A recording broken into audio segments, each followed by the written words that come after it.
Bonjour à toutes et à tous. Bienvenue dans l'espace cuisine pour la sécurité alimentaire. Je suis Erika Salem, chargée de projet pour l'espace cuisine et je travaille pour le système alimentaire montréalais, une mobilisation d'acteurs qui vise à assurer une alimentation saine, diversifiée, de proximité, abordable et durable pour tous les Montréalais et Montréalaises. Le webinaire d'aujourd'hui portera sur les centres multiservices pour la sécurité alimentaire. Donc, on va tenter non seulement de répondre à quel apport ce genre de centre peut avoir pour un quartier en termes de sécurité alimentaire, mais aussi quels sont les enjeux qui sont liés à l'implantation et la pérennité d'un tel centre. Pour explorer le sujet, nous avons invité Catherine Cyr, coordonnatrice du système alimentaire de Saint-Laurent, qui travaille avec les membres du comité Nourrir Saint-Laurent. Le comité Nourrir Saint-Laurent a commencé à travailler sur la potentielle mise en place d'un tel centre dans le quartier Saint-Laurent. Et ils et elles se posent plusieurs questions par rapport à la mise en place d'un tel projet dans leur quartier. Donc, pour répondre à ces questions, nous avons invité Daniel Rotman, directeur général du dépôt au Centre communautaire d'alimentation, ainsi que Donald Boisvert, directeur général de la Corbeille Bordeaux-Cartierville. Merci beaucoup d'avoir accepté notre invitation. Donc, avant de commencer, j'aimerais exposer la petite étiquette. Donc, pour ceux qui ne l'ont pas encore fait, je vous invite à modifier votre nom en exposant votre prénom, nom et le quartier où est-ce que vous travaillez. Si vous travaillez à Montréal, partout à Montréal, exposez Montréal. Je vous demande de garder vos micros fermés lorsque vous ne prenez pas la parole. Puis, il va y avoir, dans le fond, tout au long du webinaire, on vous invite à partager vos questions dans le chat. Puis, on va prendre en note vos questions, que ce soit vos questions ou commentaires. Puis, dans la deuxième partie du webinaire, on va pouvoir avoir vraiment un échange de vive voix qui implique tout le monde. Voilà. Et je demande autorisation pour l'enregistrement de ce webinaire. Le webinaire va être rendu disponible sur la plateforme du système alimentaire montréalais de l'espace cuisine, donc sur Internet pour des fins de référence. Donc aujourd'hui, la recette du jour pour notre webinaire. Le webinaire va être divisé en 4 grandes parties. On va faire premièrement une mise en contexte. On va parler un peu des définitions sur lesquelles on se base. Ensuite, il y a Catherine Cyr, comme je vous l'ai dit, qui va exposer ces 5 questions à nos 2 intervenants. Et ensuite, on va directement sauter au volet participatif, donc exposer les questions et commentaires de tout le monde. Puis, on va conclure à 10h45. Donc, pour un simple rappel, qu'est-ce que l'espace cuisine pour la sécurité alimentaire? L'espace cuisine pour la sécurité alimentaire, c'est une initiative qui fait notamment suite aux travaux des travaux Fin Zéro de la Fondation du Grand Montréal, dont une des recommandations finales était de favoriser les échanges et la collaboration entre les intervenants en sécurité alimentaire. C'est aussi un moyen d'harmoniser le travail qui est réalisé en sécurité alimentaire à Montréal, notamment en clarifiant le rôle et l'action de chacun au sein des différents paliers d'action. Donc, on travaille non seulement avec les intervenants et les organisations impliquées dans la lutte à l'insécurité alimentaire, mais aussi en collaboration avec les acteurs de la recherche et bailleurs de fonds. Donc, toute personne qui est impliquée pour renforcer la sécurité alimentaire à Montréal, on travaille en collaboration avec eux pour favoriser un partage de compréhension de la sécurité alimentaire, pour promouvoir les approches les plus prometteuses, les plus porteuses qui sont mises en œuvre à Montréal. On veut renforcer la coopération entre les acteurs et actrices. Et on veut harmoniser le travail qui est réalisé en sécurité alimentaire, notamment en clarifiant le rôle et l'action de chacun et chacune au sein des différents paliers d'action. J'espère que jusqu'ici tout va bien. Donc, pour la mise en contexte de ce webinaire aujourd'hui, depuis quelques années, il y a certains quartiers à Montréal qui affirment avoir la volonté de se doter d'un centre où les citoyens du quartier peuvent avoir accès à différents services alimentaires. Il y a plusieurs expériences concrètes qui ont vu le jour dans différents quartiers à Montréal, puis d'autres qui sont en phase de planification. Aujourd'hui, le webinaire, c'est vraiment pour comprendre un peu, mettre en place les bases, établir une feuille de route de base de c'est quoi, pour la mise en place d'un centre multiservice en sécurité alimentaire, c'est quoi les éléments de base, comprendre c'est quoi les avantages, les inconvénients, les enjeux communs qui sont liés à la mise en place d'un centre multiservice en sécurité alimentaire pour un quartier. Donc, mais qu'est-ce qu'on entend par centre multiservice en sécurité alimentaire? Donc, à la base de ce webinaire, c'était vraiment l'idée, c'était de se baser sur l'approche qui est préconisée, le concept qui est mis de l'avant par Vivre en ville. Donc, Vivre en ville parle de centre alimentaire communautaire, puis c'est un peu à ça qu'on pensait au début quand on a lancé le webinaire. Donc, c'est vraiment de penser à un espace multifonctionnel qui regroupe des activités de production, de transformation et de distribution alimentaire, ainsi que des ateliers d'éducation populaire pour répondre à des besoins spécifiques de la communauté, notamment sur les plans de la sécurité et de l'autonomie alimentaire. Donc, vraiment, c'est un centre qui regroupe 3 volets, selon le projet Vivre en ville, soit un accès, c'est un centre qui offre de l'accès aux aliments sains, qui fait du développement de compétences alimentaires, puis qui travaille sur un aspect d'éducation et de mobilisation avec les citoyens.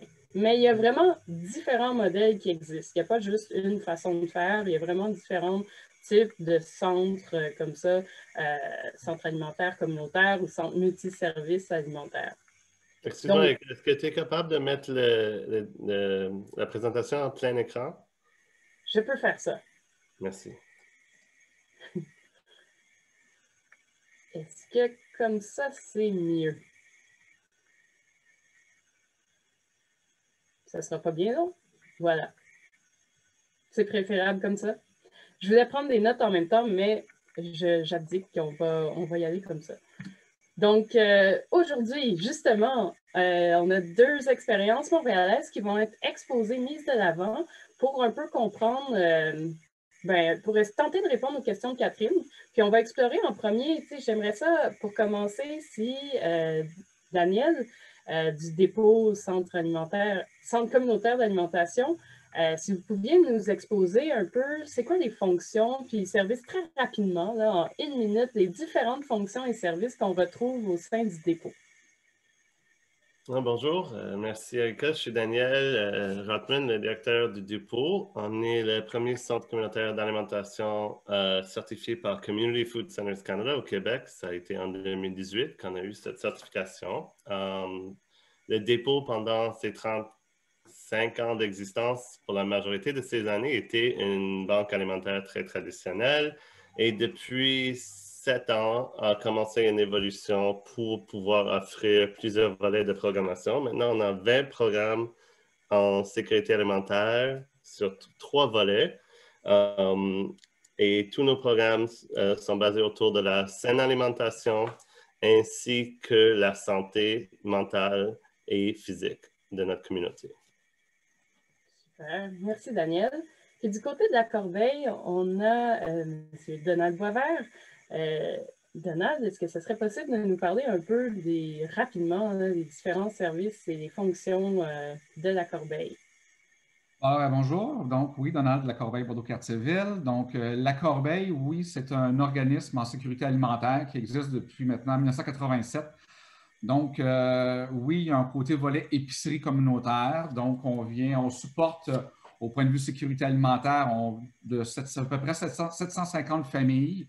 Donc, c'est une épicerie, ce n'est pas une banque alimentaire. Donc, les gens viennent faire vraiment leurs emplettes pour vraiment à moindre coût. À ça aussi, avec cette clientèle-là, on a un volet d'épicerie, de jardin collectif, on a un volet de cuisine collective et on a aussi un projet de transformation alimentaire que les gens participent justement à donner un coup de pouce pour pouvoir le rendre plus vivant. Donc, c'est le volet au point de vue sécurité alimentaire. On a aussi une autre mission qui est de l'insertion socio-professionnelle. Donc, avec Emploi Québec, nous sommes une entreprise d'insertion sociale. Donc, on a différents programmes de formation pour les gens du quartier et un peu aussi de l'extérieur.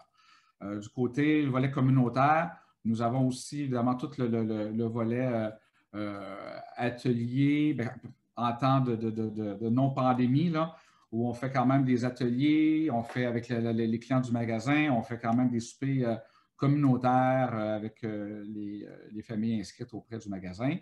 Et notre dernier volet, c'est un volet évidemment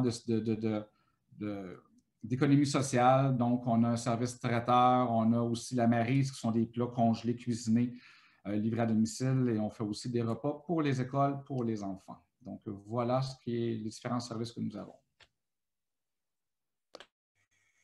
Merci, Donald et Daniel. Donc, on va passer tout de suite à Catherine Cyr du comité Nourrir Saint-Laurent qui va pouvoir un peu nous présenter qu'est-ce que le comité Nourrir Saint-Laurent, ses démarches en cours, puis on va lancer le volet des questions à ce moment-ci. Donc, Catherine, la parole est à toi. Oui, bonjour. Bien, merci, Erika, pour l'invitation au webinaire. C'est très apprécié. Donc, justement, le comité Nourrir Saint-Laurent, il faut comprendre que c'est un comité qui est greffé à la table de quartier de Saint-Laurent, qui est le comité des organismes sociaux de Saint-Laurent, ou le COSEL, par son petit nom. Donc, au comité, nous, on a une vision de système alimentaire, donc parler de l'alimentation dans sa globalité, donc de la production jusqu'à la réduction du gaspillage alimentaire, en passant par la sécurité alimentaire également. Nous sommes actuellement dans une démarche de réflexion sur nos infrastructures de notre système alimentaire local. En fait, la pandémie a un peu mis en lumière certaines difficultés qu'on vit à Saint-Laurent et on trouve que c'est un moment idéal de se poser des questions et de pouvoir réfléchir, prendre un pas de recul et rebâtir des structures un peu plus solides pour parler d'alimentation en tant que quartier. Le comité existe déjà depuis plusieurs années. C'est vraiment en 2018 qu'on a pris un virage de système alimentaire puis de collaborer ensemble pour créer des projets structurants et complémentaires dans notre approche alimentaire. Puis j'étais bien contente d'accepter l'invitation d'Erika parce qu'en ce moment, on est à la recherche de solutions structurantes. Donc, est-ce que justement des centres multiservices en sécurité alimentaire peut répondre à nos enjeux que nous avons ciblés au niveau de nos infrastructures? Est-ce que ça serait une autre réponse, peut-être en pôle alimentaire? On est un petit peu en exploration, puis on est à la recherche, en fait, d'exemples montréalais pour nourrir notre réflexion. Donc, je suis bien contente de pouvoir avoir la chance de discuter avec Donald et Daniel aujourd'hui pour un peu débroussailler leur exemple. Ce qui m'intéresse surtout, c'est l'embryonnage, comment ces projets-là ont germé. Donc, c'est quoi les premières étapes de départ? Comment ça s'est construit? Est-ce qu'il y a eu des liens justement avec le milieu qui a été fait? Quelles démarches au tout début du processus ont été faites pour nous aider, nous orienter dans le début de nos futurs projets d'infrastructure? Donc, voilà. Super, merci Catherine. Donc, on va se lancer avec les questions. Premièrement, je tiens à dire que il y a eu, tu sais, on voit le nuage de mots ici tout au long de ces questions. Il va y avoir des nuages de mots comme ça qui vont suivre, puis c'est des mots qui ressortent des réponses que les participants ont envoyées dans leur inscription. Puis on voit vraiment les enjeux que tu vas aborder à travers tes questions ont vraiment été tous soulevés dans les réponses des participants. Donc, j'espère qu'on va réussir à répondre finalement aux questions de plusieurs. Là, on est rendu 69 aujourd'hui. Donc, la parole est à toi. Oui, donc je parlais justement de l'idée de départ.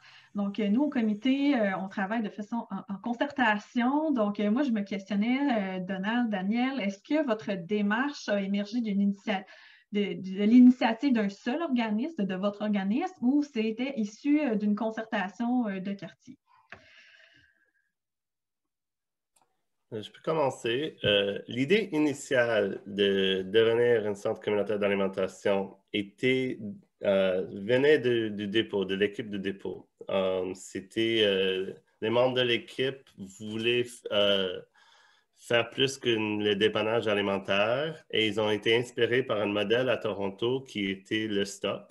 Et il y avait un bouquin écrit là-dessus par le directeur au moment. Éventuellement, l'idée de Community Food Centers Canada est née et l'idée d'être peut-être le premier Community Food Centers Canada à travers le Canada a été discutée. Mais en fait, on était en discussion, le dépôt, pas moi, mais le dépôt était en discussion avec le STOP, même avant la fondation de Community Food Centers Canada. Donc, l'idée initiale, ça venait d'un seul organisme. Cependant, qu'on va voir plus tard, le projet a été soutenu par la communauté avec plusieurs acteurs, mais l'idée initiale était un seul organisme.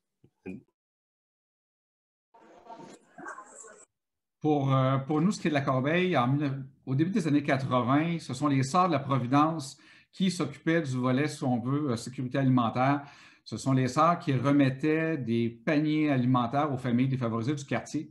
Et le quartier était en transition, avait de plus en plus de de familles qui avaient des besoins et les sœurs n'étaient plus capables de répondre aux besoins du quartier.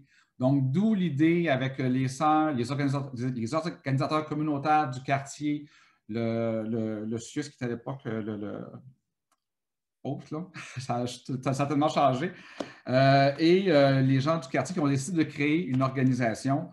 Et c'est comme ça qu'en 87, la Corbeille a été mise sur pied pour pouvoir nourrir, offrir une sécurité alimentaire aux gens du quartier. Donc, initialement, c'était la première mission qui a été mise en place. Et puis, donc, les sœurs nous ont installé la Corbeille dans des locaux et on a débuté le côté volet sécurité alimentaire.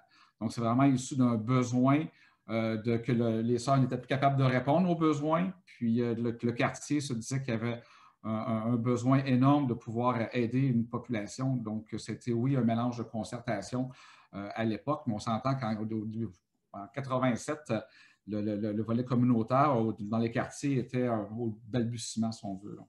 Donc, voilà. On était vraiment dans une autre dynamique à cette époque-là. Moi, excusez-moi, mais je veux. Du côté d'NDG, c'était en quelle année que le dépôt a été lancé? Le dépôt, c'était en 1983 qui a été annoncé, mais c'est devenu un organisme, c'était un projet du Conseil communautaire de Notre-Dame-de-Grâce et on est devenu un organisme indépendant en 2003. Okay. C'est 1986, la date de naissance du dépôt. Super, merci. Catherine, est-ce que tu as d'autres questions par rapport à l'idée de départ? Oui, bien, j'aimerais ça peut-être vous entendre un peu plus spécifiquement. Là, je sais que votre idée de départ, c'était certainement pour soutenir la sécurité alimentaire, mais plus concrètement, là, quels besoins vous vouliez répondre par cette nouvelle organisation?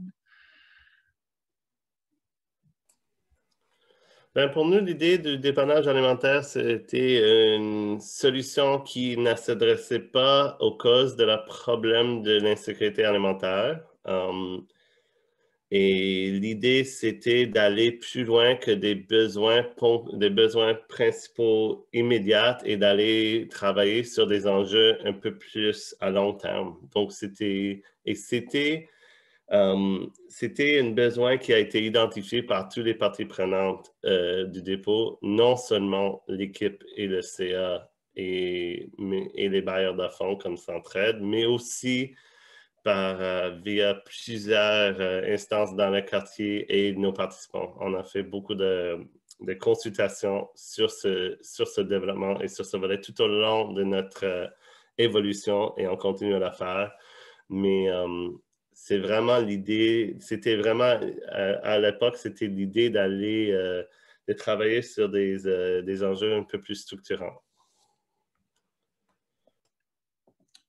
Au point de vue de la Corbeille, c'était surtout d'assurer la pérennité d'un soutien alimentaire, parce qu'à l'époque, il n'y en avait pas. Les sœurs n'étaient pas capables de pouvoir le supporter. C'était surtout de pouvoir en arriver à créer une pérennité au sein d'une organisation pour pouvoir soutenir un besoin qui était émergent à l'époque. C'est vraiment ce volet-là de pouvoir assurer que ce soit au début, oui, c'était seulement que du dépannage. Il n'y avait pas d'autres services qui étaient autour de ça, mais c'était surtout d'assurer une pérennité au sein d'une organisation. Merci beaucoup, Erika. Je serais prête à passer à la prochaine question. Merveilleux. Donc, au Comité Nourrice Saint-Laurent, on a une vision justement très collective. On ne veut pas nécessairement dédoubler des choses qui existent déjà, puis on est très favorable à la mutualisation de nos ressources. Donc, je voudrais vous poser comme question justement, est-ce que vous aviez réfléchi aux enjeux de complémentarité avec les ressources qui étaient déjà existantes dans votre quartier? Et si oui, justement, comment vous avez travaillé ces enjeux et quels apprentissages avez-vous tirés de cela? Donald, veux-tu aller en premier? Ah, OK. Ben pour nous, c'était l'enjeu principal. Là, le dépôt, l'idée, comme j'ai dit, ça venait de l'équipe, mais Notre-Dame-de-Grâce, le secteur communautaire Notre-Dame-de-Grâce est caractérisé par une complémentarité, un esprit convivial et une une coordination de ressources, la concertation est vraiment très, très forte à Notre-Dame-de-Grâce. Donc, quand l'idée était lancée de suivre le modèle du STOP, de devenir éventuellement un centre communautaire d'alimentation, le dépôt a approché plusieurs partenaires qui travaillaient dans la sécurité alimentaire à Notre-Dame-de-Grâce pour le faire ensemble. En fait, déjà, les organismes travaillaient ensemble de façon assez étroite avec des projets complémentaires. Donc, l'idée, c'était de trouver comment mutualiser les ressources. Et trois organismes ont approché la CEDEC, à l'époque, c'était la CEDEC, maintenant, c'est PME Montréal, pour embaucher un consultant qui était moi à l'époque, mais un consultant pour pouvoir faire une étude de faisabilité de comment travailler ensemble. En fait, l'éventuelle fusion était une parmi 12 options qu'on a investiguées et cette étude a pris 1 an et demi pour pouvoir arriver à l'idée que la fusion était la solution la plus propice pour nos conditions et pour notre territoire. Et je peux en parler un peu de pourquoi on a pris cette décision, mais l'idée au départ et l'idée toujours, c'est vraiment de travailler en complémentarité avec toutes les ressources du quartier. C'est sûr qu'au point de vue de la corbeille, initialement, au début, c'était des besoins émergents. C'est sûr qu'on ne parlait pas nécessairement de complémentarité. C'est sûr que ça remonte à il y a plusieurs années et je n'étais pas là. Mais on ne parlait pas nécessairement de complémentarité. On pensait surtout à régler une problématique qui était là. Ce que je peux vous dire, c'est que moi, ça fait quand même 15 ans que je suis dans le quartier. Et présentement, il y a quand même un comité en sécurité alimentaire qui regroupe tous les organismes ou la majorité des organismes qui font de la sécurité alimentaire. C'est peut-être pas nécessairement toujours leur mandat, mais qui touchent la sécurité alimentaire de près ou de loin. Et les organismes travaillent pas mal bien ensemble, justement, pour s'assurer de porter des projets à la hauteur du quartier, pour s'assurer justement qu'on est capable d'avoir une complémentarité entre les organismes et offrir des services le plus diversifié, si on veut, possible. C'est sûr que oui, il y a des organismes qui font des choses similaires. On en parlait tantôt avant la rencontre. Il y a des cuisines collectives. Je ne pense pas que ce soit l'objet d'un seul organisme à faire des cuisines collectives. Souvent, c'est une manière de réunir, de briser l'isolement. Et la bouffe, on s'entend-tu que c'est une manière de pouvoir faire tout ça. Ça peut être propre à plusieurs organismes de le faire. Donc, je pense que de ce côté-là, il y a une manière de pouvoir de travailler ensemble dans un quartier pour y arriver. Et ensuite de ça, via nos comités de sécurité alimentaire, de pouvoir réfléchir à des projets de partenariat et de travailler ensemble. C'est, je pense, une des meilleures choses. Présentement, on a 2 ou 3 projets dans le quartier qui sont portés par ce comité-là et ça se passe extrêmement bien là, et on a des beaux succès de la part et d'autre. Justement, quels sont les bénéfices que vous retirez de travailler en complémentarité avec vos ressources actuelles dans les quartiers respectifs? Je pense que ça évite de travailler en silo, de se regrouper au sein d'un même comité. Ça évite justement, c'est de travailler ensemble, c'est de s'assurer qu'on met les efforts aux bons endroits et non qu'on ne disperse pas les efforts entre plusieurs. De travailler ensemble, on est capable de miser sur nos forces. C'est sûr que nous, au point de vue de la corbeille, ça fait 34 ans qu'on travaille du côté de la sécurité alimentaire, donc on a une expertise, on est capable de la partager, puis on travaille avec d'autres organisations aussi dans le quartier qui ont d'autres types de projets, et on travaille ensemble. C'est ce côté-là, je pense, qui est un plus.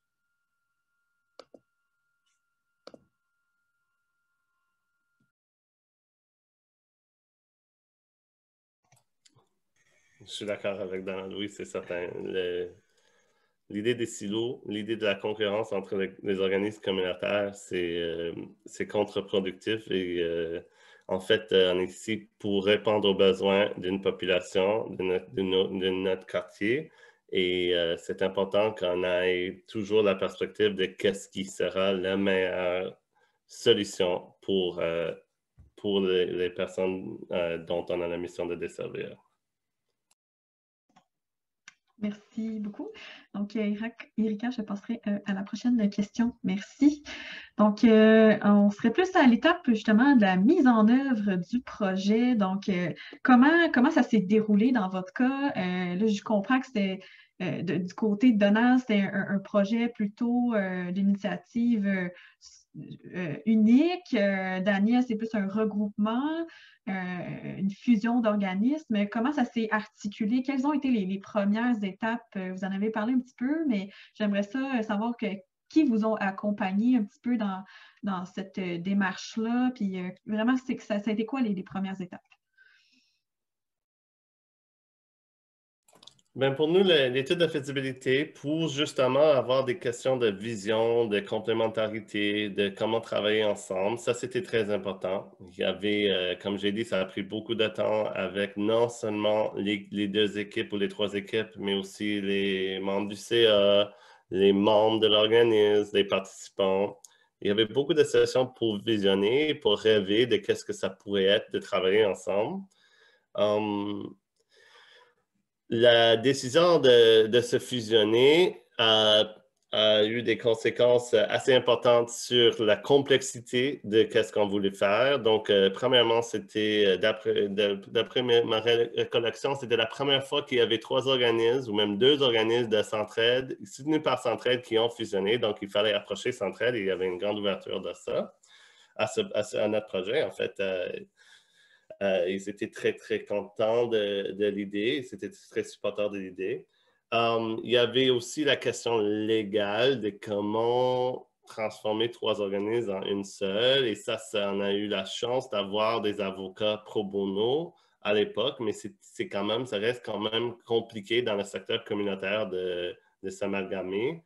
Cependant, depuis qu'on l'a fait, je sais que Centraide soutient des organismes et il y a d'autres bailleurs de fonds qui soutiennent des organismes dans cette démarche-là.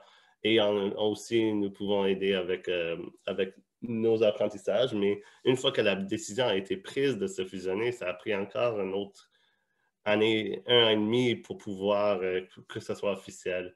Donc, ayant été soutenu par le quartier, bien sûr, je pense que l'idée de créer comme un nouvel organisme, c'était mobilisateur pour beaucoup de nos parties prenantes et nos partenaires et les organismes du quartier. Donc, c'était quelque chose donc on a eu beaucoup de soutien dans tous les sens pour bâtir cette vision de nouvel organisme et pour l'implémenter. Pour nous, la Corbeille, c'est les Sœurs de la Providence qui avaient vraiment le vouloir de mettre en place quelque chose pour aider, parce que ça fait partie de leur vision. On s'entend que les Sœurs sont là pour donner un coup de pouce et aider les gens du quartier. Donc, c'est vraiment eux, avec certaines personnes, des habitants du quartier, mais aussi des gens du CLSC qui ont vraiment mené le projet.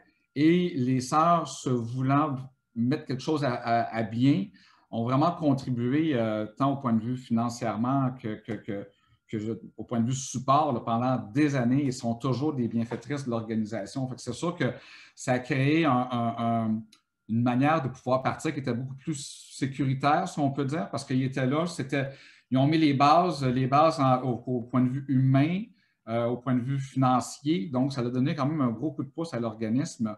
Donc, et ça se sont développés au fil des années, au fil du temps. L'organisme a grandi et en est arrivé à ce qu'elle est aujourd'hui.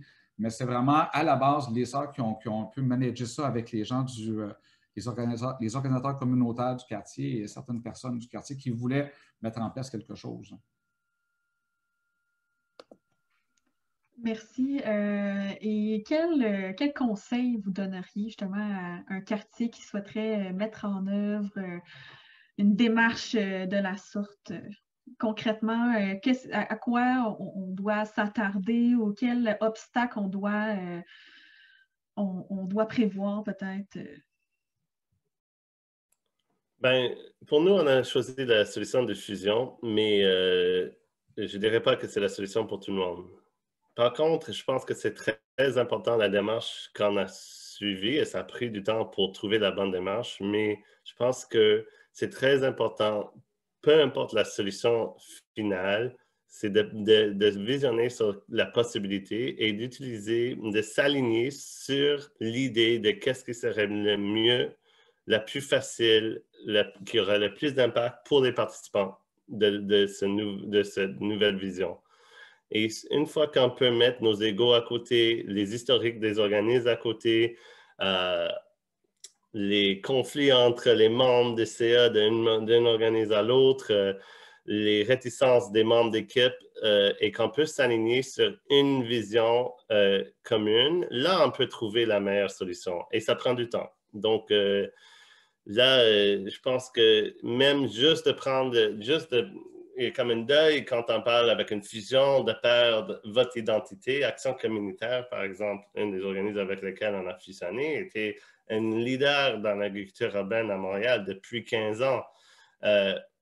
Cependant, on savait que dans les jardins collectifs d'Action communautaire, il n'y avait que 5% des jardiniers qui utilisaient des services de dépôt et c'était notamment un projet en sécurité alimentaire. Une fois qu'on a pris la décision de se fusionner, lors de la première saison, on est arrivé déjà à 25% des jardiniers utilisaient des services du dépôt. Et ça, c'était même comme dans 3 mois parce qu'on a fusionné en mois de janvier. La saison a commencé au mois d'avril. Donc, il y avait certainement des succès initiaux qui ont justifié notre décision. Mais ça a pris du temps avant qu'on s'alignait sur la vision de garder en tête toujours c'était quoi exactement la meilleure solution pour notre communauté.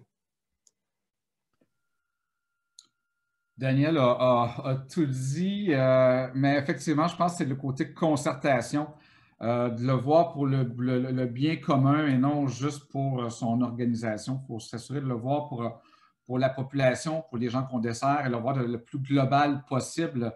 Mais Daniel a tout dit, je suis en parfait accord. Merci. Donc, Erika, je passerai à la prochaine question.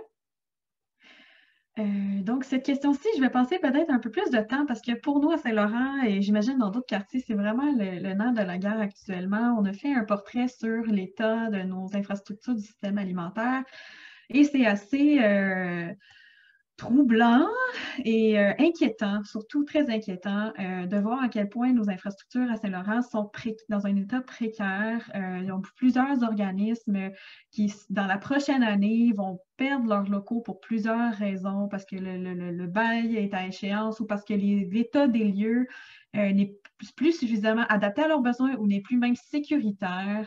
Donc, il faut se réinventer à Saint-Laurent, puis on se questionne à savoir est-ce que avoir des infrastructures mutualisées peut répondre à ce besoin-là. Entre autres, peut-être créer un centre multiservice. On est en réflexion par rapport à ça. Donc, je voulais savoir, de votre côté, est-ce que les infrastructures ont été des enjeux dans votre quartier pour la création de votre démarche? J'aimerais vous entendre un petit peu plus là-dessus. Oh my God, oui, la Corbeille a déménagé 5 fois en 34 ans, passé d'un sous-sol d'église à un rez-de-chaussée de duplex, en prend le duplex au complet, puis change de place, puis redéménage, puis à un moment donné, les sœurs en ont eu un peu, un peu tanné de nous voir souffrir un peu, fait que donc on a réussi à intégrer les locaux ici, parce que c'est beau de vouloir offrir un service, mais inévitablement, le besoin grandit, on rajoute des services, on veut faire plus, on veut soutenir plus. Et à un moment donné, on devient rapidement à l'étroit. Même avec les locaux qu'on a actuellement, qu'on avait en 2010, on n'arrivait plus à joindre le côté sécurité alimentaire, insertion socio-professionnelle, économie sociale. Et on a dû prendre des décisions, savoir qu'est-ce qu'on fait. Est-ce qu'on déménage et est-ce qu'on cingle les services? Donc, nous, on a opté pour construire un 2e étage. Donc, on a doublé notre espace, puis on a essayé de le voir le plus loin possible dans le temps pour ne pas revenir avec les mêmes problématiques 5 ans plus tard.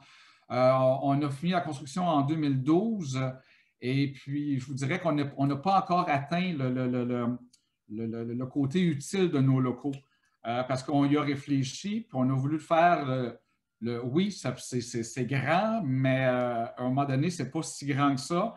Et on a voulu passer le plus loin possible. pour pouvoir répondre aux services. Dans le quartier-ville ici, on a la chance, il va tout à l'heure tantôt de mutualisation de services, là.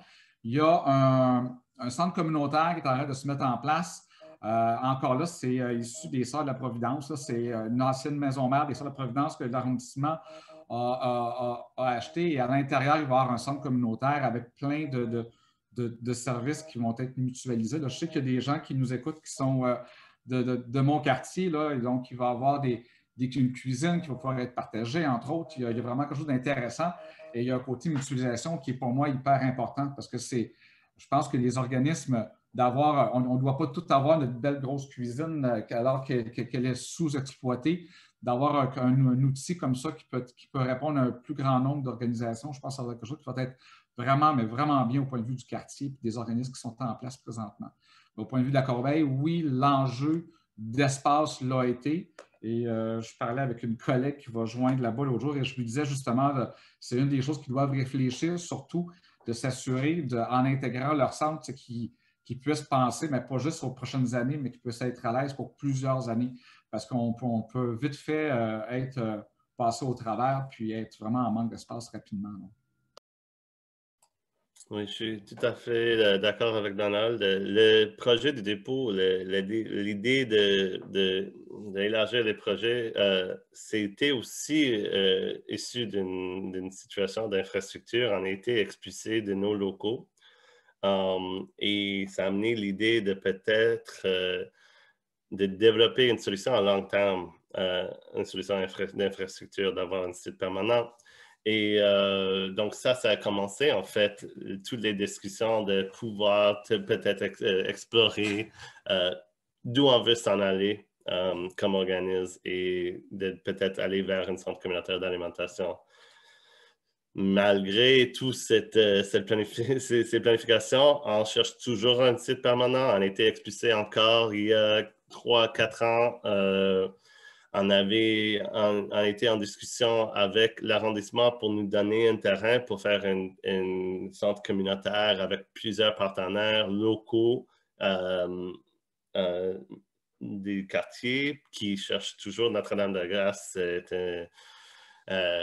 L'immobilier à Notre-Dame-de-Grâce n'est pas facile à trouver. C'est un quartier très aisé. Il y a beaucoup de développeurs de condos, malgré le fait qu'un quart de la population vit sous la seuil de pauvreté.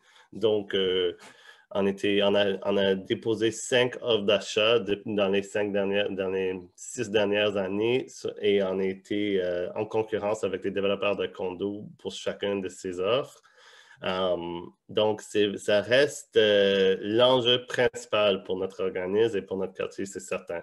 Et malheureusement, je n'ai pas nécessairement des solutions, des bonnes nouvelles à vous partager parce que ça reste l'enjeu le plus important. Et pour nous, c'est une drôle de situation où on a des bailleurs de fonds prêts à nous soutenir. On a ramassé des fonds déjà sans avoir vraiment parlé à haute voix pour un fonds de mobilisation. Donc, on a de l'argent, notamment, et ça va être du travail pour en avoir plus, mais on a déjà une bonne base d'argent pour pouvoir accomplir notre vision et de soit acheter un immeuble ou un terrain. Mais le manque d'espace à Notre-Dame-de-Grâce c'est un incontournable. Si je peux rajouter, c'est aussi pas... Lorsqu'on grossit, est-ce qu'on veut déménager, il faut toujours aussi rester à proximité des individus qu'on dessert. Ça, c'est quelque chose qui est hyper important. Et nous, dans notre réflexion, à un moment donné, on s'est dit, qu'est-ce qu'on fait? La Corbeille ne répondait plus aux besoins. Donc, oui, il y a eu des déménagements, mais nous aussi, on est au cœur d'un quartier qui est extrêmement résidentiel et qui n'a pas vraiment d'édifices ou de terrain disponible, parce qu'on a fait avec la SEDEC, moi aussi, on était un peu plus vieux. Comme quelqu'un dirait autour de l'écran, moi et Daniel, on a connu la SEDEC. Donc, on avait fait des études au point de vue juste de l'espace terrain, puis il n'y avait rien qui était disponible. Donc, à un moment donné, il faut être un peu imaginatif puis voir qu'est-ce qu'on fait. Puis, effectivement, des gens ont cru en nous, puis on a construit un deuxième étage à ce moment-là. Mais le but est de toujours rester au cœur, à proximité des individus qu'on veut desservir. On ne peut pas non plus se dénaturaliser nécessairement. On est des organismes de proximité, on est là pour aider des gens. Donc, c'est important de pouvoir rester au cœur de tout ça. Oui, c'est ça, je vois qu'il y a toute une balance de trouver un local. Déjà, trouver un local est difficile, mais trouver un local qui répond à tous nos besoins et qui est à proximité de la population, c'est encore plus complexe.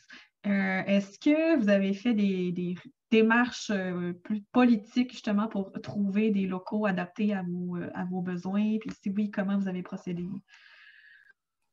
Et nous, on était sur on a été invité pour être un comité exploratoire avec 2 autres organismes du quartier et l'arrondissement. L'arrondissement nous avait soutenus pendant 18 mois avec leur planificateur urbain principal, avec toutes leurs ressources pour trouver justement des terrains. On a identifié un terrain, mais il y avait des enjeux politiques qui ont fait geler le projet pour le moment et pour le futur proche. Mais on a travaillé dans tous les sens pour trouver des localisations. On est allé en aider plusieurs différents courtiers privés. On est allé via des consultants externes comme Donald pour identifier des terrains.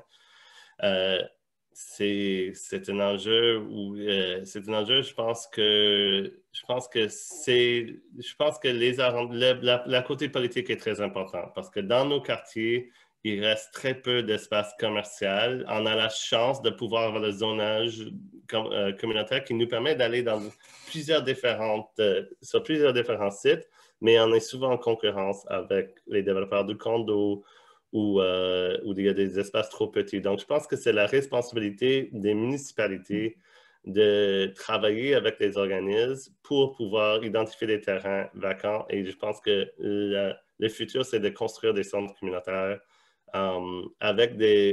soutenu par des bailleurs de fonds privés, le grand public, mais de nous aider à trouver des terrains propices à développer dans les quartiers, carrément dans les quartiers qu'on dessert.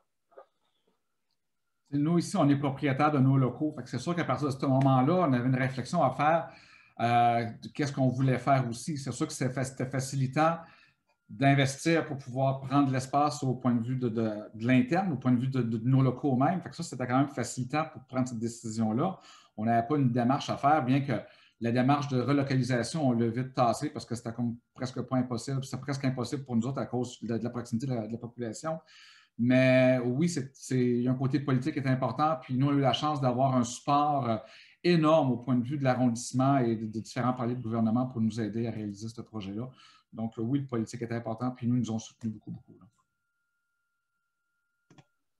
Merci beaucoup, Erika. Je vais passer à la dernière question. Comme ça, je vais laisser plus de temps peut-être aux panélistes qui sont présents à répondre aux questions du public. Donc, on ne peut pas parler d'enjeux d'infrastructure sans parler d'enjeux de financement. Donc, justement, savoir quelle a été votre stratégie de financement justement pour atteindre vos objectifs à long terme. Donald, tu me disais que tu étais propriétaire, vous étiez propriétaire. Comment ça se construit, tout ça? Comment on fait justement pour planifier à très, très long terme? On a dit planifier des locaux plus grands que nécessaire pour pouvoir s'expandre avec le temps. Et si on a à peine le capital pour soutenir nos besoins actuels, comment on fait un petit peu? Là? Bien, il y a deux volets. Bon, nous, c'était un projet qui était quand même assez dispendieux pour on a eu la chance de compter sur des bailleurs de fonds et sur des donateurs très généreux qui, au final, si on a eu des locaux, on a doublé l'espace pour quand même une hypothèque extrêmement raisonnable. Mais au-delà de ça, il faut la payer, l'hypothèque, comme tu dis. Donc, nous, on a quand même un modèle d'affaires qui est quand même particulier. Oui, on est en sécurité alimentaire, on a un petit peu de financement récurrent de différentes centraides, le PESOC et des choses comme ça. Nous sommes une entreprise d'insertion, il y a quand même des sommes qui viennent avec ça. Mais nous, notre stratégie de financement à long terme, c'est vraiment de viser sur l'économie sociale. Donc, ça fait présentement 12 ans qu'on a mis en place, entre autres, un service traiteur. Donc, c'est vraiment l'économie au service du social. Donc, on a développé quelque chose il y a 12 ans qui a fait boule de neige année après année. Puis, c'est vraiment ça qui a assuré et qui assure encore, même si c'est plus ou moins fonctionnel présentement à cause de la situation actuelle. Là, du traiteur, on n'en fait pas beaucoup. Mais ça reste que si on n'avait pas développé ça il y a déjà 11 ans, présentement, on serait pas là où on est présentement. Là. si on est capable de garder nos opérations, oui, on a reçu énormément de support public au point de vue de la sécurité alimentaire pour soutenir la Corbeille dans son achat de nourriture. Mais au-delà de ça, il y a une hypothèque, il y a de l'électricité, il y a des assurances et ça coûte cher, là. Ça coûte cher quand on a autant de pieds carrés. Donc, c'est vraiment, nous, l'économie sociale qui nous a aidés au fil du temps à assurer une stratégie de financement à long terme. On a la chance qu'on a une hypothèque qui est presque terminée. Donc, ça nous permet ça de pouvoir réinvestir dans des projets de par nous autres mêmes, de ne pas avoir à remplir et c'est pas négatif, mais d'avoir à remplir des demandes de subventions année après année pour pouvoir assurer la pérennité de projet. Nous, il y a des projets qu'on a soutenus nous autres mêmes, comme notre projet de transformation alimentaire. On l'a soutenu beaucoup nous autres mêmes. L'arrondissement nous a soutenus. Mais année après année, on a investi de nos propres sous dans ce projet-là. Pourquoi? Parce que justement, on a pu se diversifier au point de vue source de financement, surtout par l'économie sociale. On a différents volets. On a du traiteur scolaire, du traiteur aîné. On a plein autour de la bouffe. Mais ça nous a vraiment aidé. Puis aussi, les levées de fonds qui nous soutiennent de manière annuelle. On n'y met pas beaucoup d'emphase. Dans le volet qu'on est en sécurité alimentaire, avec Noël et tout ça, on a la chance d'avoir du soutien qui est assez récurrent de la part de certains donateurs. Puis c'est sûr que la sécurité alimentaire, Noël, les gens ont plus le cœur sur la main. Fait que ça, il y a un côté plus facile. Mais on a vraiment pris la stratégie de développer notre propre... Je m'amuse à dire qu'on a voulu imprimer notre propre argent. Donc, développer nos propres services pour avoir des sous, soutenir l'organisation. Et ça a été drôlement facilitant de pouvoir prendre nos décisions pour nous en fonction de qu'est-ce que l'organisme a besoin, puis qu'est-ce qu'on veut aussi emmener au point de vue du quartier, comme entre autres notre projet de transformation alimentaire. Pour nous aussi, la diversification est très importante. On a aussi des projets d'économie sociale, mais malheureusement, je pense qu'ils ne sont pas nécessairement rentables pour le moment, mais on essaie de les faire rentabiliser, ça prend du temps. Pour nous, on était 3 organismes qui étaient, je ne dirais pas qu'ils avaient une instabilité financière, mais il y avait une précarité. Et une fois qu'on s'est fusionné, oui, on a vu la mutualisation de ressources a réduit nos coûts, principalement en administration, qui était très intéressant. Mais le fait que nos projets ont pu élargir à cause du fait que les participants en avaient besoin de bâtir la confiance avec un seul organisme et pas plusieurs pour participer sur plusieurs projets, et qu'on a instauré un projet d'évaluation d'impact assez rigoureuse. L'idée était on pouvait communiquer nos succès, et via cette communication et via tous ces succès qu'on a eus, on a eu un financement assez intéressant. En fait, quand on a commencé, le budget annuel des 3 organismes ensemble était autour de 500 000 $ et maintenant, notre budget annuel est 2,5 millions de $. Donc, c'est une croissance assez importante depuis 5 ans. Et je pense que une chose qui est intéressante est que c'est il y a une aversion au changement normalement au sein des équipes, au sein des organismes, au sein des CA. Mais on a vécu tous un changement tellement bouleversant d'une fusion que cette peur de ce changement a été expulsée de notre organisme. Donc, en fait, maintenant, c'est comme les anciens membres de l'équipe qui veulent le changement et c'est les nouveaux membres qu'il faut convaincre. Et ça nous a permis, quand on a instauré le programme d'évaluation d'impact, rigoureuse, comme j'ai dit, rigoureuse à travers tout notre organisme, on a pu non plus communiquer les succès, mais on a pu ajuster nos programmes parce qu'il n'y avait pas cette peur de changement. Et on a complètement... donc, je pense que là, on a pu innover, on a pu tester des choses intéressantes, novatrices, et on n'avait pas peur d'avoir des échecs parce qu'on n'avait pas peur de ce changement. Donc, pour nous, la diversification à long terme, c'est très important, mais ça a été amené par le fait qu'on a été un organisme qui vraiment poussait l'enveloppe et continue à pousser l'enveloppe avec nos projets. Et ça a aussi, l'amalgamation, nous avons aussi nous amené des visibilités. Et comme Dana l'a dit, comme on est dans la sécurité alimentaire, on ne fait pas beaucoup d'emphase sur des événements pour des levées de fonds. En fait, ça devient assez récurrent.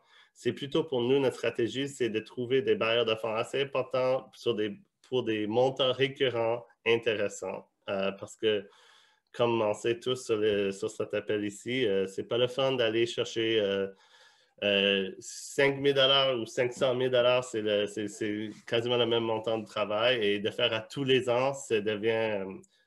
c'est pas le fun en termes c'est pas une bonne utilisation de nos ressources. Donc, pour nous, de faire l'emphase sur la récurrence, sur des montants importants, avec quelques bailleurs de fonds principaux, je pense que ça, c'est une solution. Et aussi, quand j'ai commencé, on avait très, très peu d'investissement du gouvernement dans n'importe quel niveau. Surtout, c'était juste vraiment Emploi Québec avec les subventions salariales et l'Action Passe. Maintenant, on a fait beaucoup d'emphase pour aller chercher de l'argent du gouvernement fédéral, du gouvernement provincial et du gouvernement municipal. Ça, c'était une emphase depuis quelques ans. Merci. Je pense qu'on est plusieurs ici à avoir de grandes ambitions puis de ne pas trop savoir par où commencer et tout. Je pense que ça a bien mis la table. Juste pour conclure ce bloc-là, quel mot d'encouragement vous donneriez aux acteurs ici présents pour passer un petit peu à la deuxième vitesse puis enclencher des démarches structurantes de ce genre-là?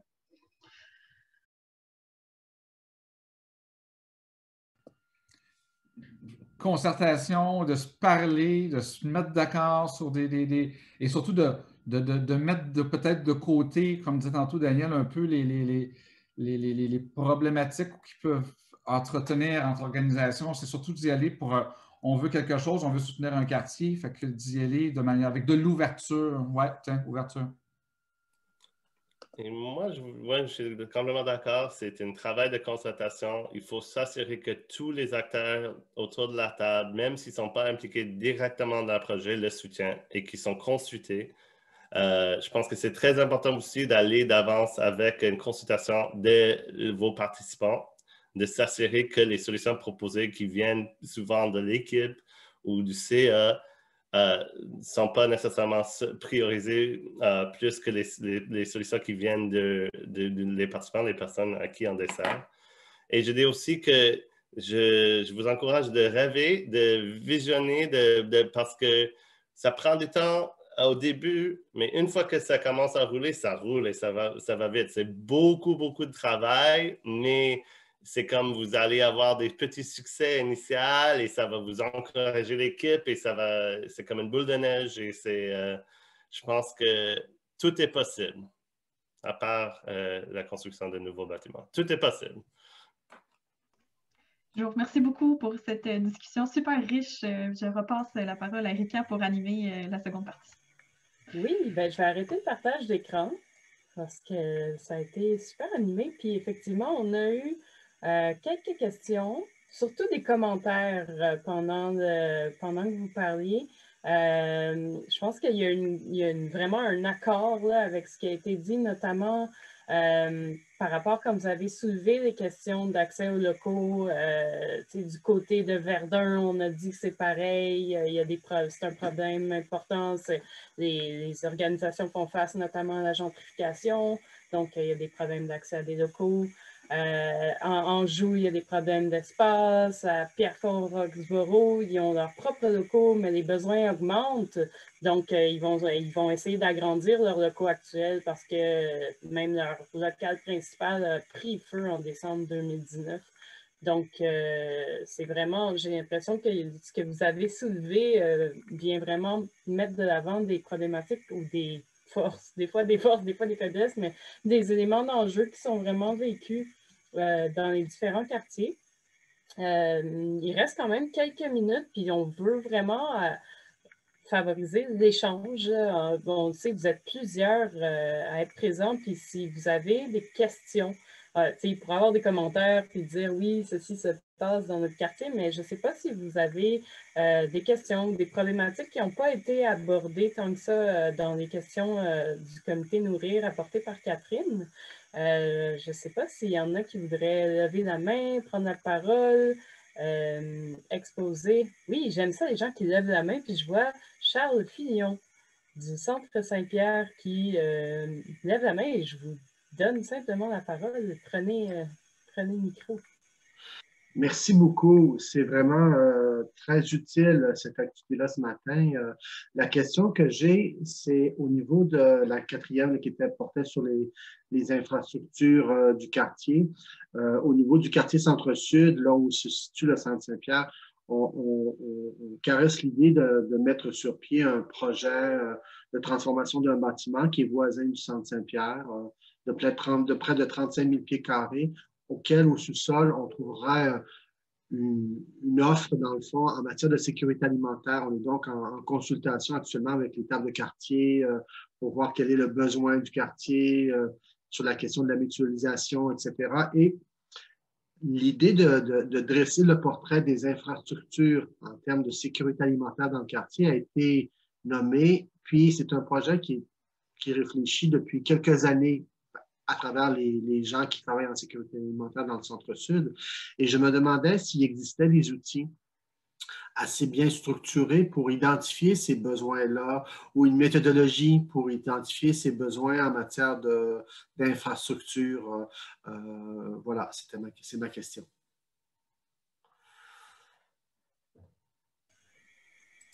Je ne sais pas si Donald, tu veux répondre. J'aurais certains éléments, mais je suis certaine que tu en as d'autres. Ah, vas-y, Erika, mais peut-être, oui, peut-être du côté du SAM, il y a sûrement des trucs, mais il y a déjà plein d'organisations qui ont fait un peu ce genre de mapping-là. Moi, je travaille beaucoup avec la cantine pour tous, entre autres, puis à une certaine époque, il y a eu justement, la cantine a fait un mapping sur tout ce qui est en différents services au point de vue sur l'île de Montréal. Donc, à un moment donné, il ne faut pas réinventer la roue. Oui, c'est ça. Est là. Fait que, je peux, sûrement avec le SAM aussi, il y a moyen de demander, puis il y a sûrement d'autres moyens d'aller chercher cette information-là. Il y a eu aussi, me semble, si ma mémoire est bonne, avec Moisson Montréal avait aussi mené une étude là, sur l'ensemble des besoins. C'est avec le SAM aussi, me semble, Erika. Hein? Donc, mais oui, l'information existe. Il suffit d'aller la chercher. Là, je vous conseille d'y aller.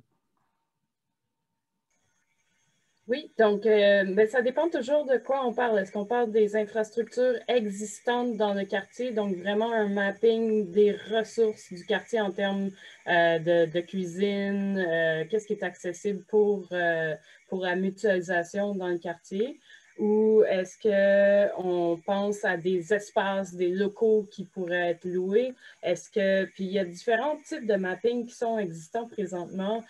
Notamment, il y en a un qui est assez intéressant qui a été fait par Dawson, Comité Justice alimentaire de Dawson, qui ont quand même, les étudiants de Dawson ont fait une carte interactive qui est disponible sur Internet. Je pourrais la mettre dans le retour après le webinaire, je peux la rendre disponible. C'est sûr que c'est pas, il manque encore, il y a encore un besoin de colliger toutes les données. On n'a pas encore l'outil parfait qui a l'ensemble des données existantes là, sur les ressources en infrastructure dans les quartiers, donc c'est toujours des éléments à bonifier. Mais c'est ça, il y a quelqu'un qui met locomontréal.net, qui est une autre initiative qui était partie, mais c'est encore très émergent. Il n'y a pas c'est pas une pléthore d'informations qui se trouvent là-dedans. Il y a quelques locaux disponibles qui sont recensés dans locomontréal.net. On parle du cégep ici de Dawson. Donc, j'ai Sol de Épicerie Saint-Henri qui, je pense, veut rebondir sur la question.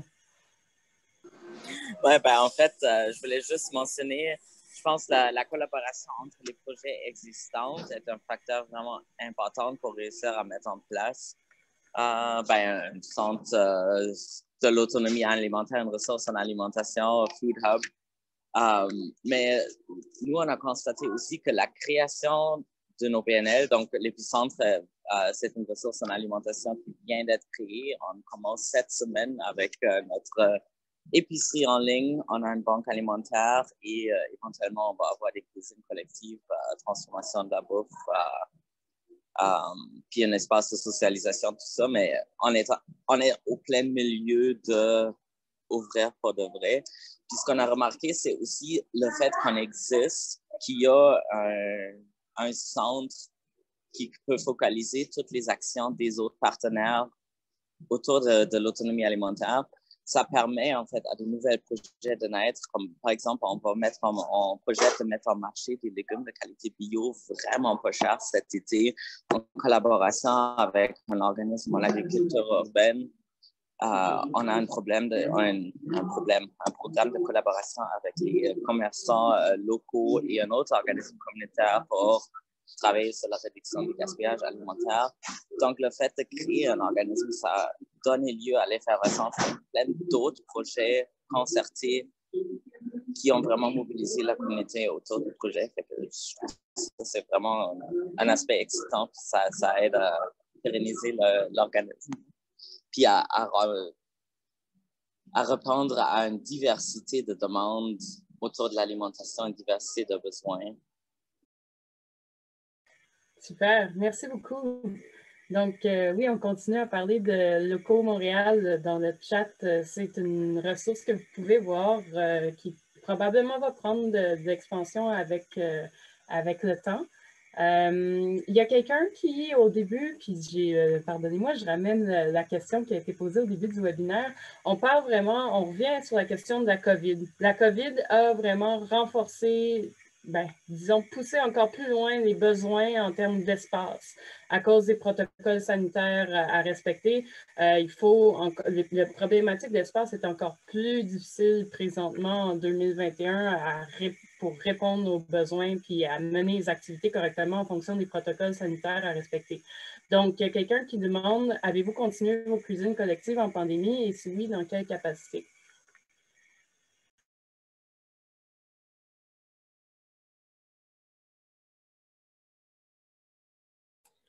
Ben pour nous, on n'a pas de cuisine. Pour nous, on a essayé un modèle pour nos cuisines communautaires. On n'a pas de cuisine collective, mais les cuisines communautaires, on a essayé un modèle où on fait des recettes dans une boîte avec tous les ingrédients préportionnés dans une boîte. On les envoie à des HLM, par exemple, à différentes populations, ça dépend.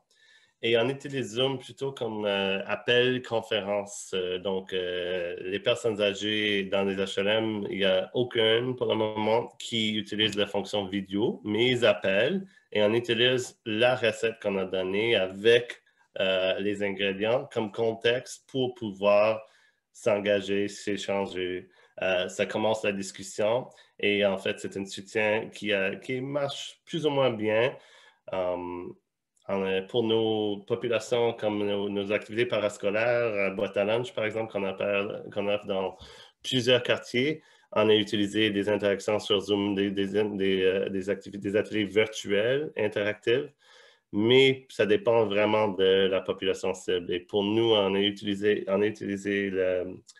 le Zoom plutôt comme un outil d'appel conférence. Il y a l'animateur ou l'animatrice qui est présent et qui est visuel.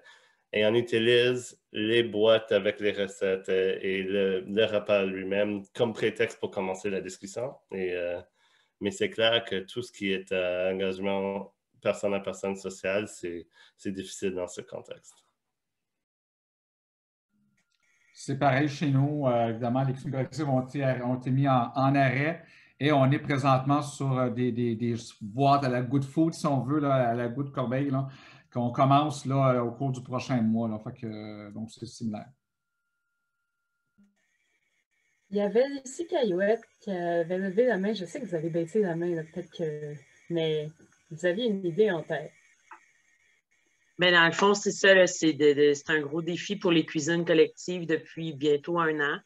C'est sûr et certain que nous, on a été déplacés dans nos locaux, d'avoir des idées pour reconcrétiser la mise en place des cuisines collectives. C'est intéressant d'entendre qu'est-ce qui se passe ailleurs là-dessus. Là. Excellent. Puis, vous pouvez voir aussi dans le chat, il y a Rachel Begg qui a gentiment mis le lien vers la carte auquel je faisais référence, la carte de Dawson. Donc, elle est mise à jour quartier par quartier. on pourrait y revenir dans un prochain webinaire. Là, c'est vraiment planifié de parler de ce genre de questions-là. Je ne sais pas s'il y a d'autres éléments que vous voudriez aborder. Il reste encore un bon gros 5 minutes.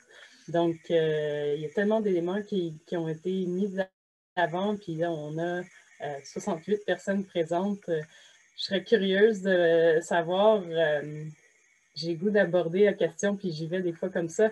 Il y a Éric Kingsley, vous êtes présent, puis je suis curieuse de savoir, Jeunesse au Soleil, il y a plusieurs, c'est quand même une grosse organisation qui est active à Montréal, puis qui justement dessert même au-delà du quartier.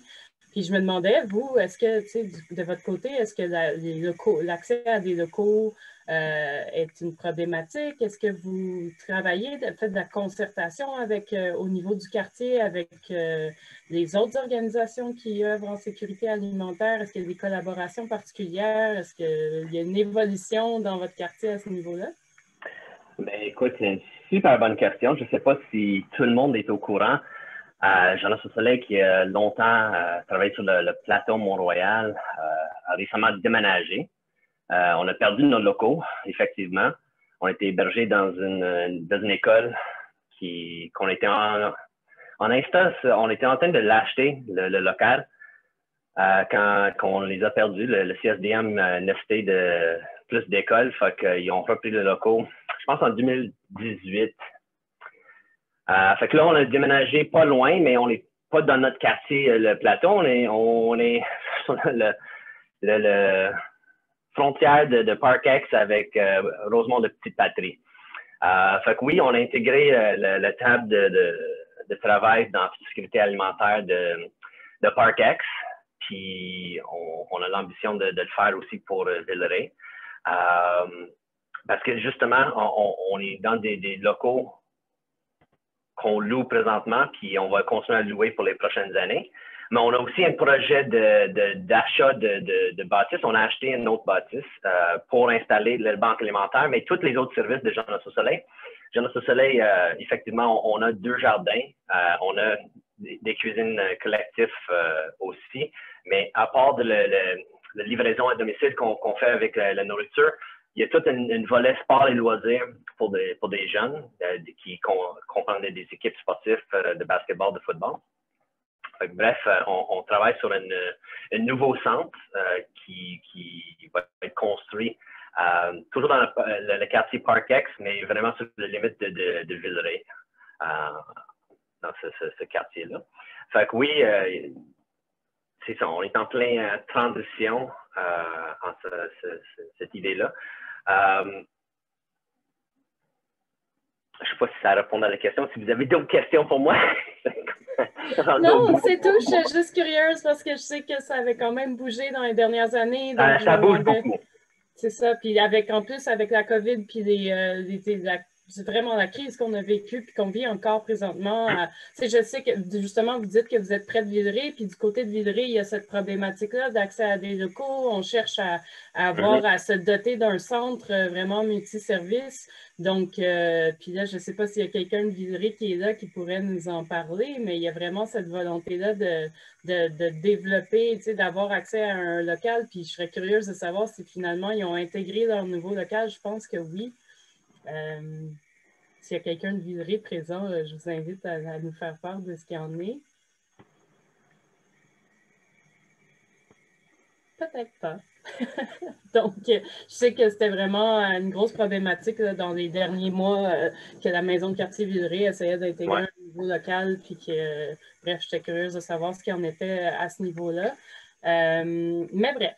Donc, on va clore le webinaire. Je vous remercie vraiment tout le monde. J'espère, mais premièrement, merci beaucoup Catherine d'avoir pris ce lead-là, puis de m'avoir contacté, puis d'avoir voulu participer à l'élaboration de ce webinaire-là. C'est pas toujours facile. Il y a beaucoup de concepts à comprendre, à aborder, à intégrer quand on parle de sécurité alimentaire en général.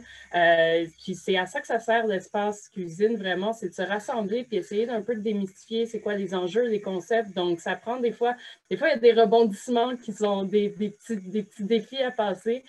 Puis je pense que le webinaire a vraiment permis d'aborder une pléthore de questions qui j'espère, j'ose croire que tu as eu des bonnes réponses pour les futurs travaux de Saint-Laurent, du comité Nourrir Saint-Laurent. Puis je vous souhaite vraiment la meilleure des chances. Puis on va rester à l'affût de comment ça se passe de votre côté. Puis n'hésitez pas à reprendre contact pour nous donner des nouvelles.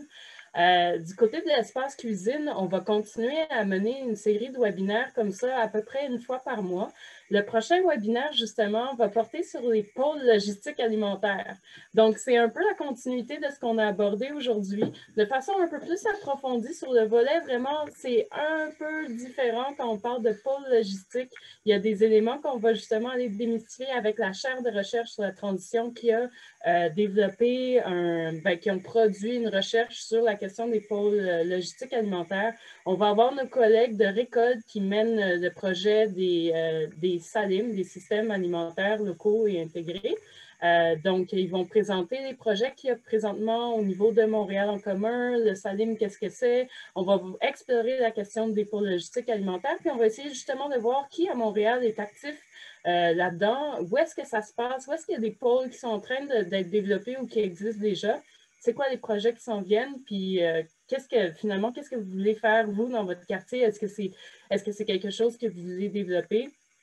Puis on va voir si la conversation après ça se poursuit pour justement créer un espace d'échange pour voir comment on développe ça dans les différents quartiers, puis se garder au courant des bonnes pratiques puis des outils qui sont développés. Donc, voilà. Le lien, est-ce que le lien pour s'inscrire est déjà disponible? Non, parce que la date n'a pas encore été déterminée. Dès que je confirme, ça va être cette semaine qu'on va confirmer la date du webinaire, mais ça va être fin mars. Dès que je confirme ça avec mes partenaires qui vont participer, on va pouvoir vous envoyer le lien. Toutes les personnes qui sont présentes aujourd'hui, je vais vous ajouter à ma liste, puis vous pourrez vous désabonner si vous n'aimez pas ça. Mais je vais vous envoyer l'invitation pour les prochaines activités. Donc, vous serez certainement tenus au courant. Et puis, voilà, je vous remercie vraiment pour votre participation à ce webinaire. Le webinaire va être rendu disponible en ligne sur le site du Système alimentaire montréalais, la page de l'espace cuisine. Il va y avoir une fiche un peu plus résumée des questions-réponses qui ont été présentées aujourd'hui. Donc, vous n'aurez pas à réécouter l'ensemble du webinaire s'il y a certains éléments qui ont été mentionnés que vous aimeriez réexplorer. Je vais y mettre aussi les outils qu'on a mentionnés, les cartes. Je vais aller bonifier ça aussi. Puis, on va revenir sur certains éléments qui ont été mentionnés au courant des prochains webinaires. Donc, merci beaucoup pour vos partages. Surtout, merci Daniel, Daniel Donald et Catherine pour toute la préparation. Puis, je vous souhaite à tout le monde une excellente journée, puis une bonne continuité. N'hésitez pas à me recontacter si vous avez des idées, si vous avez des suggestions, si vous avez des questions. Je reste disponible pour répondre à toutes vos questions par rapport à tout ce qui se passe à Montréal en sécurité alimentaire. Je tenterai d'y répondre. Donc, merci tout le monde et à bientôt.